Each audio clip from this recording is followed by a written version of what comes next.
झालेला आहे त्यातले पलगाम हल्ल्यातले नक्की आतमध्ये असल्याचं बोललं जातं। असं आहे, हे कोटारडं सरकार आहे। जोपर्यंत ते अधिकृतरित्या आमच्या सैन्याकडून त्या संदर्भातली पुष्टी होत नाही तोपर्यंत या लबाड सरकारवर भरोसा ठेवता येत नाही।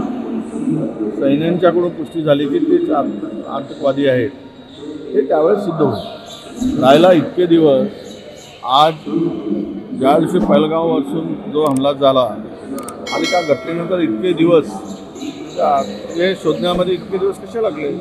आम्ही सीमापार जाऊन ऑपरेशन सिंदूर करून आलो आणि देशामध्ये असलेले लपून असलेले आतंकवादी शोधताना आम्हाला वेळ जातो। याचा अर्थ की जी चर्चा सुरू झाली, चर्चा सुरू झाल्यानंतर हे मारलं गेल्याचं जो काही दाखवलं गेलं जात आहे, त्यामुळे अधिकृतपणे यावर आम्ही तरी विश्वास ठेवत नाही जोपर्यंत सैनिक, आपल्या सैन्य, भारताचे सैन्याकडून त्याची पुष्टी होत नाही। कोकाटेंच्या राजीनाम्याबाबत तुम्हाला का सांगू असं अजितदादा म्हटलेले आहे।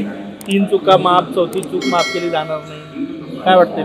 तिजा आता त्याने पुन्हा काय बनायचं आहे मला माहीत नाही, पण कोकाटेंचं असो किंवा हे जे काही डागी मंत्री आहेत त्या संदर्भात जर सरकारने निर्णय घेतला नाही तर या सरकारची काम करण्याची पद्धत ही शेतकऱ्यांसंदर्भात असेल किंवा जनतेच्या संदर्भात काम करण्याची पद्धत ही बेईमानीची आहे आणि सरकारच बेईमान आहे, सरकारच नालायक आहे, अशा प्रकारचा एक शिक्का लागला जाईल या सरकारवर।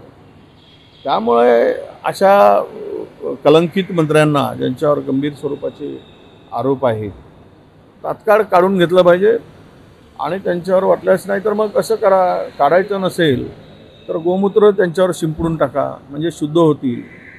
आणि शुद्ध देशी गाईचं गोमूत्र शिंपायला काही अडचण नाही। श्रावण मास सुरू आहे आणि दर सोमवारी त्यांचा अभिषेक करा, अभिषेक करून व्यवस्थित त्यांना महादेवाच्या पुढे बसवा, शंकराच्या पिंडीपुढे, आणि त्यांना शुद्ध करून घ्या, म्हणजे मग पुन्हा लोकांना सांगता येईल की आम्ही यांना शुद्ध करून घेतलेलं आहे।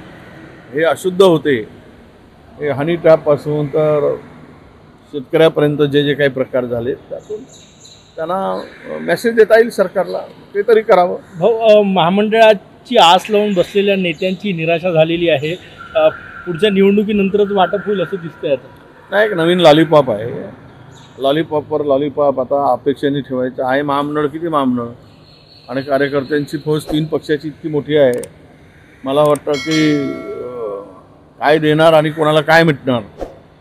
पण चला, निवडणुकीसाठी नवीन एक फंडा, कारण लोक आता कार्यकर्त्यामध्ये नैराश्य आहे, मंत्री दाबून खात आहेत, तिजोरी दाबून लुटली जात आहे, त्यामुळे कार्यकर्त्यांना नवीन एक चॉकलेट देण्याचं काम या निमित्तानं सरकारकडून होत आहे।